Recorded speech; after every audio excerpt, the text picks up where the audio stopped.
For the first time in 5 years, the city of Sarasota is raising property taxes to balance the budget. Commissioners say the new tax is necessary to make up for a $900,000 budget deficit. ABC 7's Taylor Torregano has more on where the budget gap came from and what this tax will increase look like for you. Taylor. Good evening, Alan. For the average Sarasota person who owns a $400,000 home, this new tax will be an additional $36 per year.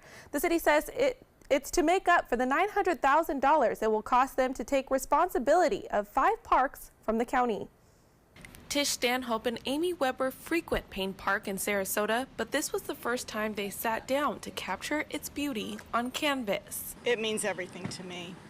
I'm not much of a beach person anymore, so I like the green spaces and the nature. Payne Park is one of 5 that will now be maintained by the city of Sarasota after the county could no longer afford them. But Mayor Liz Alpert says the city doesn't have the money in its own budget to cover the $900,000 additional dollars it will cost. It made it a lot harder to balance the budget, and in order to balance our budget, the finance department proposed a very modest increase in the millage rate to help cover that. To be exact, it's 0.0904% higher taxes for property owners. And for a homeowner with a $200,000 house, this will mean $18 more a year. I think it's affordable for most people to be able to do that slight increase so that we can balance the budget and take on this extra expense. But not everyone on the commission agrees. Last year we had 8.7% higher property values than we did the year before.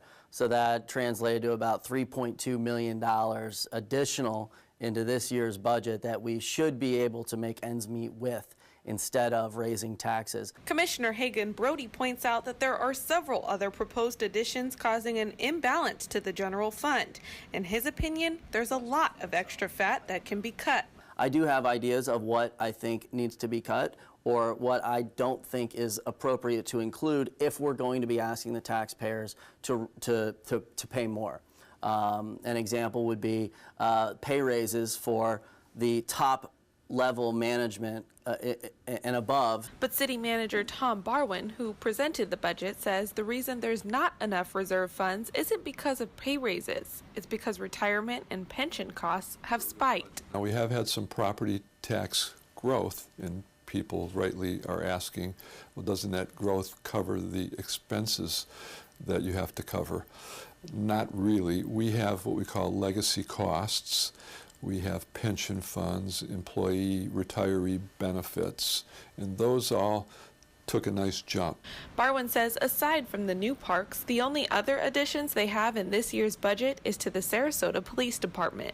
We've added some additional resources in the police department. I think overall within the SPD we might have 6 or 7 new positions. So that's really the only growth. Everything else is just really a transfer of responsibilities and costs from the county government to the city government, and we needed a way to cover those costs. To maintain Payne Park, Arlington Park, Centennial Park, Ken Thompson Park, and the Sarasota Lawn Bowling Club, the Parks and Recreation Director says he will need to hire an additional 28 part and full-time staff members too. We have multiple maintenance positions to maintain the facility inside and then the parks outside.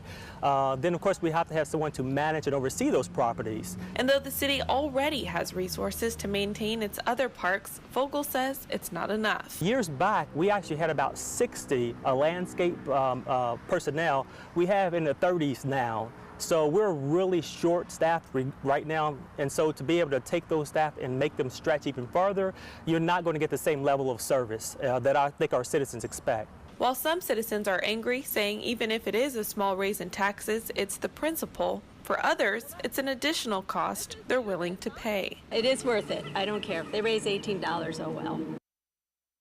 And there's still time for your voice to be heard. The city will be holding 2 public workshops to discuss the budget before voting to adopt it on September 4th and 17th. Taylor, thank you.